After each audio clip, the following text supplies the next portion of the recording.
Hey Brian, thank you so much for signing up, and thanks for getting me good videos, and thanks for throwing the tech test data on there too.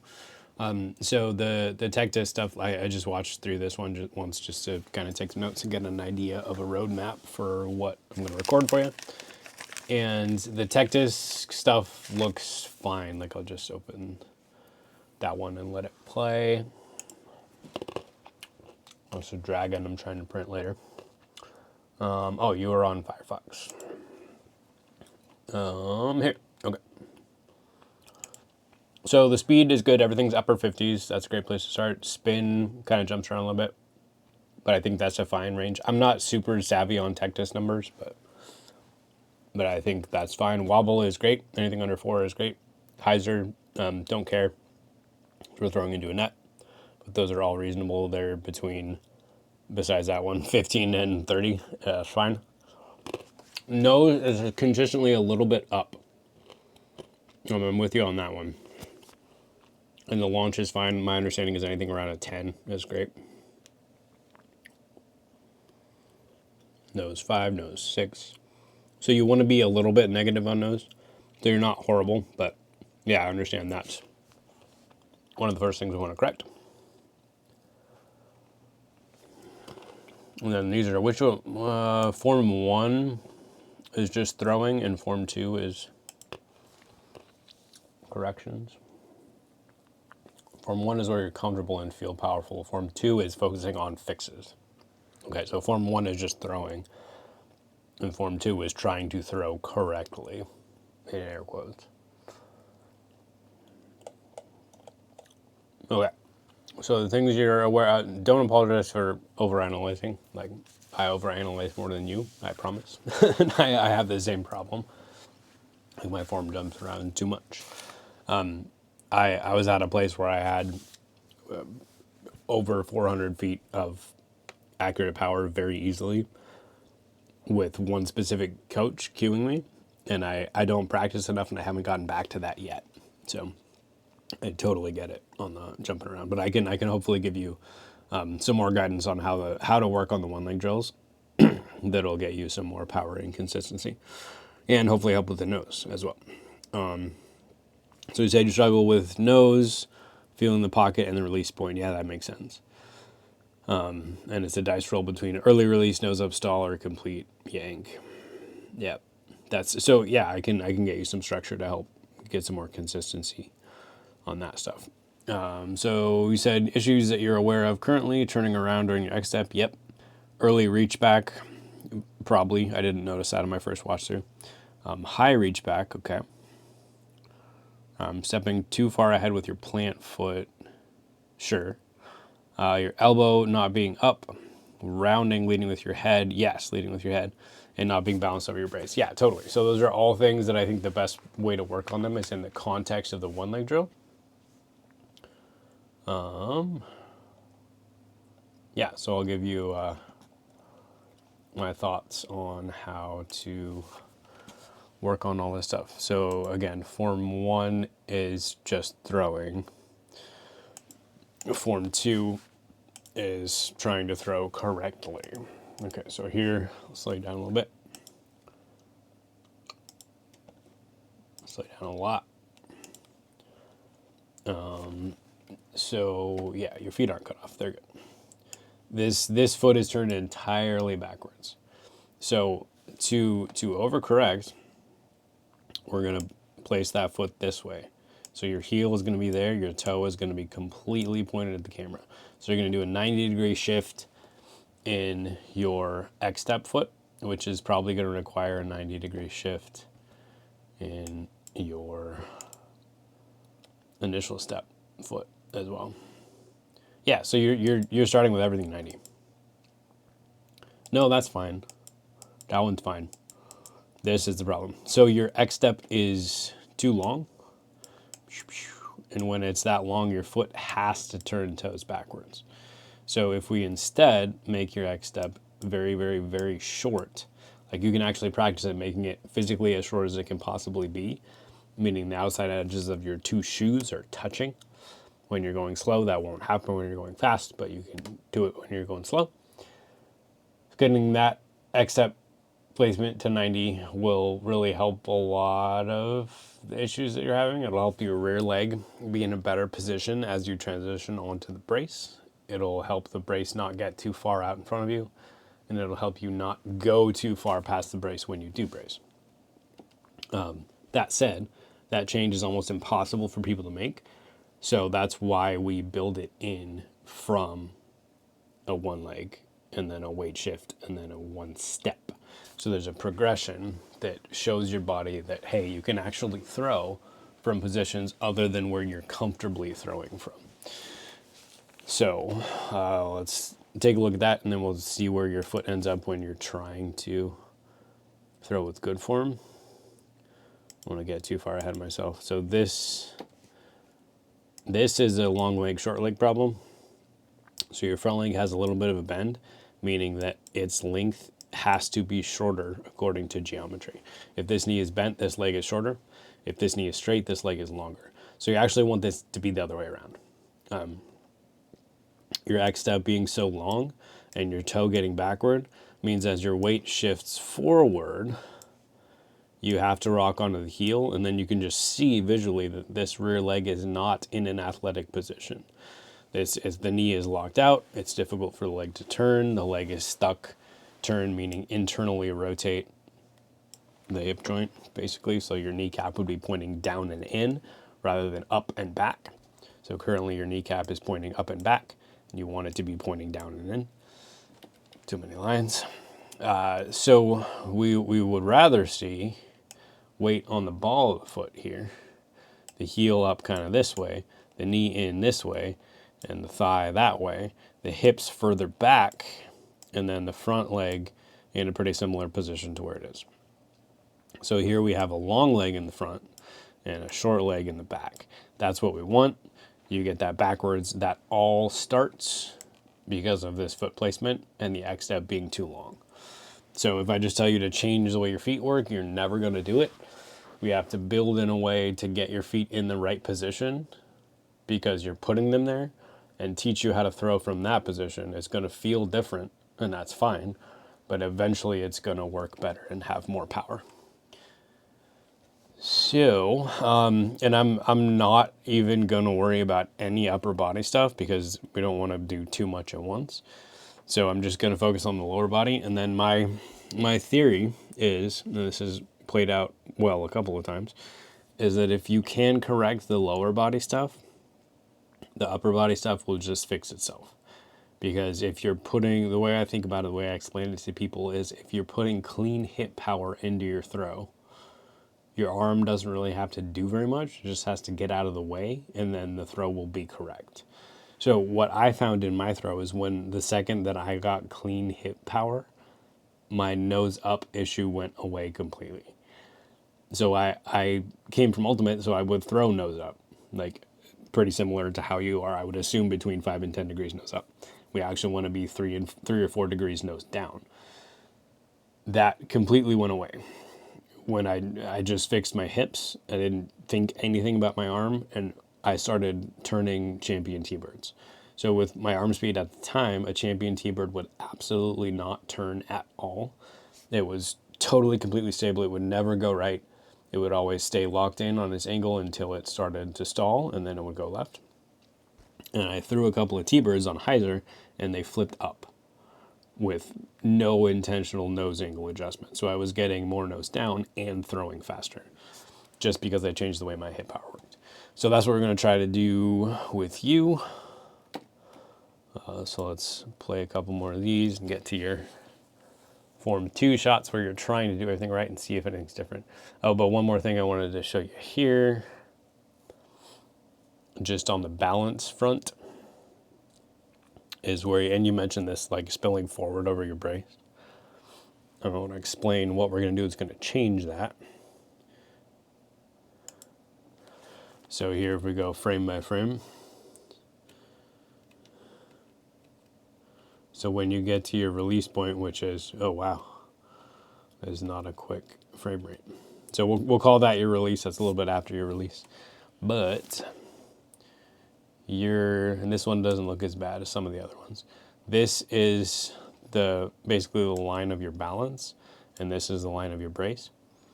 So what we want to move towards is not your spine being totally vertical. It's going to be a little bit tipped forward, but it's going to be mostly vertical.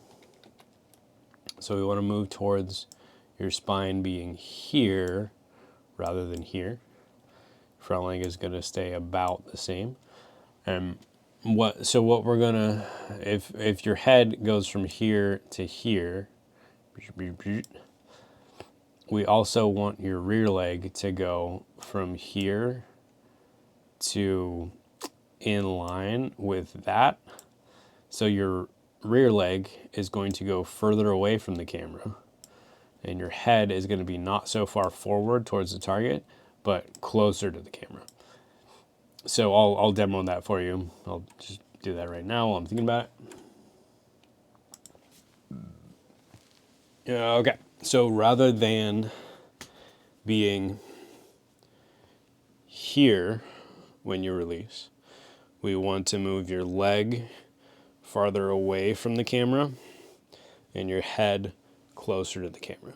So we're going to take your whole assembly of your line of your spine and your rear leg, and we're going to turn it counterclockwise so that your torso is stopped more here rather than getting to here. So we're going to limit over rotation forward by means of using the back leg to balance. So if I'm throwing towards the camera, if I'm not balanced, if I take too big of a next step, tip up onto my heel, get my rear leg too far behind me, then I'm going to tip forward. My head is going to be too close to the target. My rear leg is going to be too far away from the target. Instead of that, I'm going to take a short X step, keep my toes pointed off the side of the T-pad, and then I'm going to step here with my offset. My rear leg is going to continue to drift towards the target, and I'm going to end in balance here with my head more, past my toes because I'm counterbalancing on my rear leg here. That's built into the position of the one leg drills. So this helps my hit point happen at 10:30 instead of at 12. When you're drifting forward, your hit point happens more towards 12, which if you have a high reach back and a scoop, if your release point is at 12, you're going to be nose up. If you can get your release point to happen closer to 10, it's easier to get nose down because you're not in the upward part of your swing path yet. So that's the basic premise, is that we're going to move from this position where my head is forward to this position where my head is sideways and my leg is counterbalancing, and everything happens out the side of the brace. Okay, so back to you.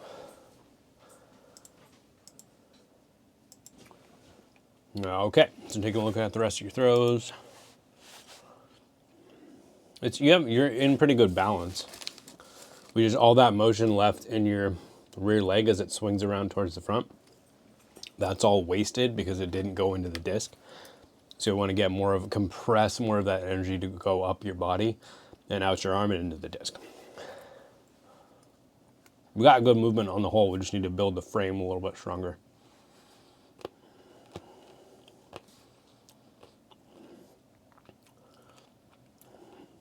Okay, so here's form 2. Yeah, foot's still the same. Foot's still turning around.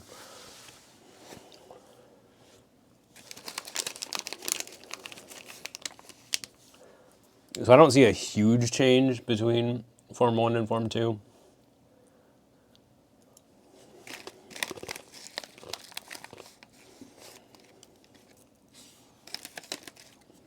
Your off arm is a placeholder right now. You're just keeping it down by your side. That's totally fine. But we may want to adjust that. Oh, goodness. The lights are falling down. So, okay, so there your off arm is pumping a little bit, but it seems early to me. I'm not going to worry about that too much yet. Okay, so let's fast forward and look at the one legs. See if there's anything to see there.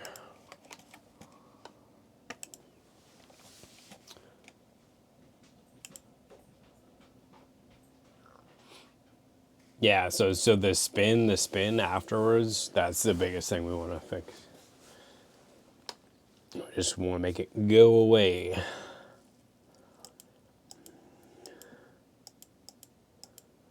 That's a wind up. Fooled me. Okay, so there's an actual. Yeah, so look at see the head motion here, head tipping that way, spine already tipped, same direction. So that's what's killing you. Because from with once your head goes that way, your head is going off center, the leg will be forced to swing around this way to catch your balance. So again, you're throwing out the front, tipping over your brace leg, and then the leg has to swing to catch your balance. So the point of the one leg drill is to completely get rid of that need to swing at all and to really find a centered balanced spot, and then you're going to use that to throw from. So let me flip the camera around and we'll go over that. Okay, so we're going to go over tipping and some additional parameters for the one leg drill. We're going to go over keeping your heel up in the X step, and yeah, I'm thinking how that relates to the one leg drill. I guess it's in there. We're going to go over keeping your X step small and how to get back to an X step from the one leg drill. And then for bonus material, we're going to go over your off arm movement and how to start building that in the context of a one leg. Where'd my disc go? Okay, so the tipping thing, even in your, there's a hammer on the floor, even in your one leg drill, you wind up and you start to throw and you get off balance. Your head gets outside your base, and then to compensate for that, your leg has to swing to find a new base. So new rule in the one leg drill, first of all, always turn your foot a little bit back. Depends on your individual physiology of your hips as far as how far you want to turn back. But you want to line up your power spot at about 10:30. So how to find your power spot is grab a stick and imagine if you're going to hit a pole. I'm not going to line up chest square to the pole and hit it here. That's not my most powerful spot. I'm not going to line up with it off my right shoulder and hit it here. That's not my most powerful spot. My most powerful spot is about a 45-degree angle. So my power, if I swing from here, is right there on a 45. And what I'm going to do if I actually try to hit that as hard as I can is I'm going to step laterally towards the target and past the target and swing there. So to put that back into disc golf land and out of stick fighting with a golf club land, if I'm throwing towards the camera, I'm not going to line up here and make my hit point here. I'm not going to line up here and make my hit point here. I'm going to be halfway in the middle of that. So I'm going to be stepping that way, 45 degrees left of the camera, and swinging to here, where my camera is, my arm is 45 degrees away from the camera. So here, 45, 90. My hand is about here when everything straightens out and the disc rips out of my fingers. Boom. So my apex of my swing is right there. Turning the toe back about 30 degrees for me. It might be less for you. I'm kind of the extreme. Turning your toe back a little bit helps set that intention and helps line your body up to where your hit point is where we want it and not too late. So if your hit point is too early, like if you know the disc is supposed to come out here, but you're lining your power up towards 12, which is kind of what you do because your head drifts forward. So your hit point also, it was here. When you move your head forward, your hit point drifts forward too. So that's why you probably feel like you have early releases sometimes, because you're not getting to your hit point before the disc is coming out of your hand. So it'll feel like that. Like there's no power there because I'm not torquing the disc around my fingers. And then when you have a yank right, that's when everything lines up, but your hit point is here and the disc yanks right off of your hit point. So you want that feeling, but you want it over here. And the one leg drill is set up almost entirely to focus everything on that hit point and find that, feel that for the first time. Honestly, the best way to get it into your body is to get a golf club. A little one is best. The frequency is better. Frequency of the swing is better. Go to a park, make sure there's no one around you because you will have no control over this thing, and actually go throw a golf club. And you'll find that you really want to set your power up here so that the swing of the wrist apex is at about 10 o'clock, 10:30. And that's when you get that working, you feel what it's like to get a golf club to actually kind of go far out of your hand. And then you pick up this golf club, you say to yourself, this is golf club, this is not a disc. I'm going to throw it exactly like the golf club, and it'll snap out of your hand here at 10:30 with more power than you're used to. So that's how you know you've got it right.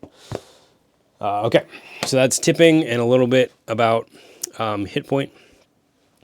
So then the heel up thing, when your X step is too long, this foot gets turned backwards. And then as my hips progress forward off of that foot, I have to roll up onto my heel.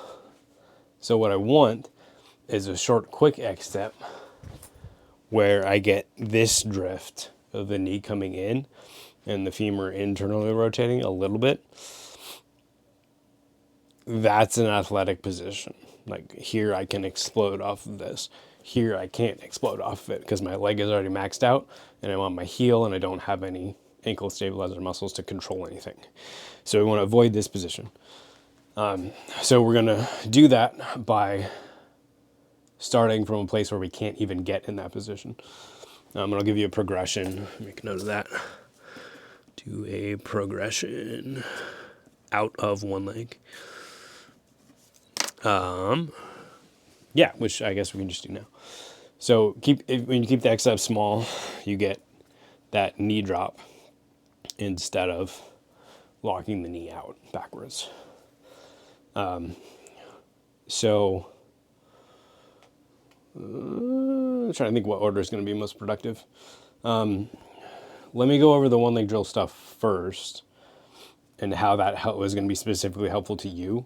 And then we'll go over the off arm and the progression out of the one leg drill. And I wouldn't expect you to get to a progression out of the one leg drill in the next couple of weeks. I think it would be best to spend a couple of weeks in the one leg drill and film that again, send it back.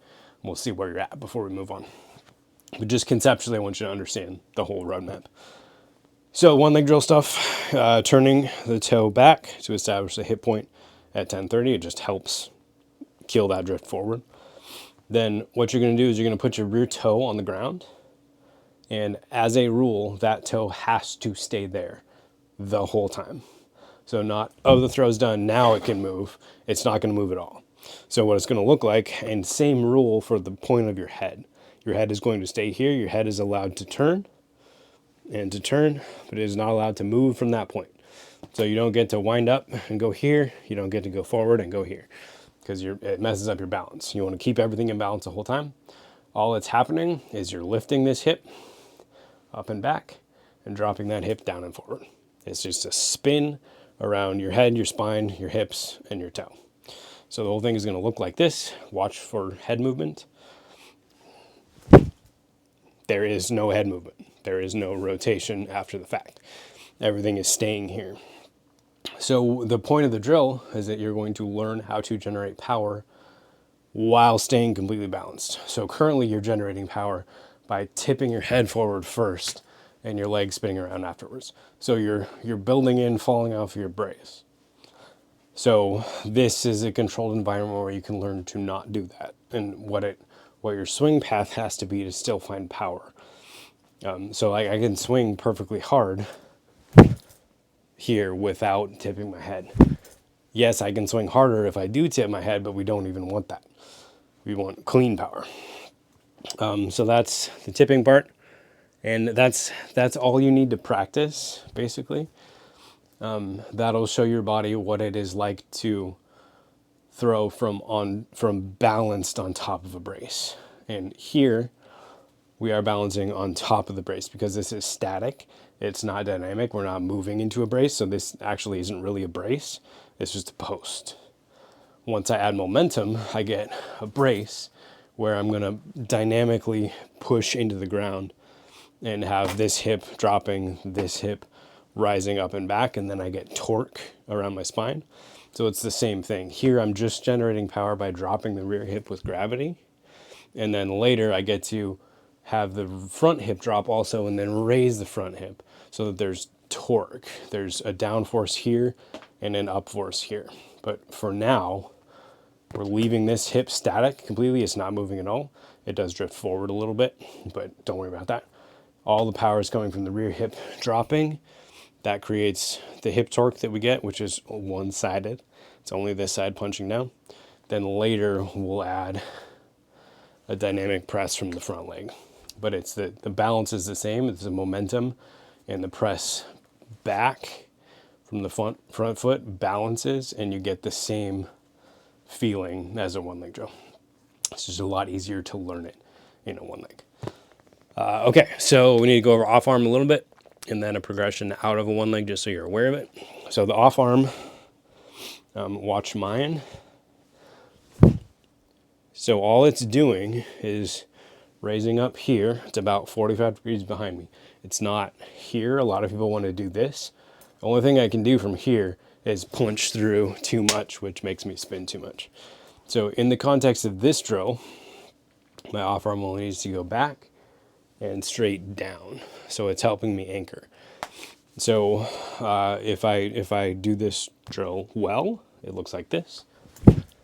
If I don't use my off arm, if I just keep it here, same amount of power, I have to spin out.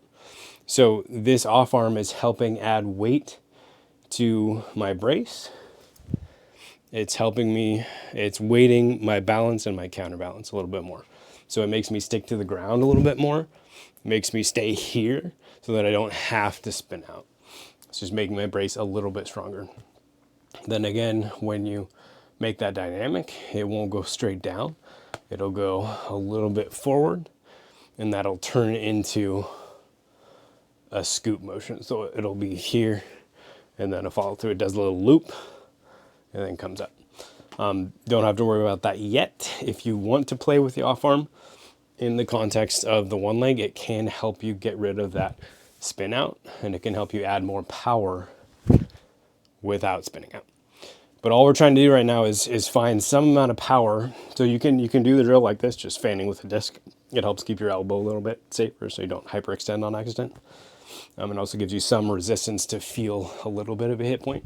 There is no hit point here because something's ripping out of your hand, but you can allow the wrist and the finger pivot to break so that there is a little bit of a hit point that the disc will pivot and slap more air around 1030.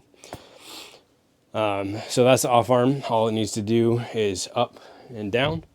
Another way to feel that is you can just stand here and swing both your arms. And then if you pick the back one, so like going into slow motion, if I pick the back one up as it's swinging, I pick it up extra and drop it down. So yeah, that kind of rotates my shoulders. That'll help project the disc out the front. So to do it full speed. So I'm trying not to add anything to this arm, but speeding up the timing of my left arm and adding this drop changes my anchor. Instead of being in balance, it makes my anchor here, and that makes the disc project out the front. So that's a good way to start feeling the movement of the off arm. And then the last thing, we just want to go over a little bit of a progression out of the one leg drill. So here, I'm one leg drilling, and then what you would add to that, don't do this yet, again, just for future reference, I'm going to take my rear foot and move it here. Then I get a little bit of a weight shift, and my rear foot is going to drift into the same position it started in. So one leg drill, I'm here, weight shift, ending in exactly the same position. Then you go to a one step, again ending in exactly the same position. Then you can go to a full walk up, tiny X step, leg drifting into the same position. So that, hopefully you can see how that progresses to get you out of taking a huge X step and turning this foot back and ending up here. So if you do it in a structured way, where, you know, X step and then a weight shift where you have this foot, you can look at it. I'm not throwing it. I can look at it and make sure it's where I want it. I'm not going to start here. I'm going to start on the ball of my foot with my knee in, weight shift, and let the leg drift into the one leg position. And then each step you can go and make sure that it's right. When you have to start checking yourself is when you go to a full walk up. Then you have to actually make sure that you're doing this correctly. So go slow and film it. And you can also just practice X steps over and over and over and over in sequence. All right. I think that's more than enough, but hopefully that'll get you on track to building the consistency and the power that you want to see. And if we get that all working, the nose should start to fix itself. We might have to add a little tweak on the end to get it that last 4 degrees of nose down, but we'll move in the right direction, just cleaning up the hip power. All right, see you next time.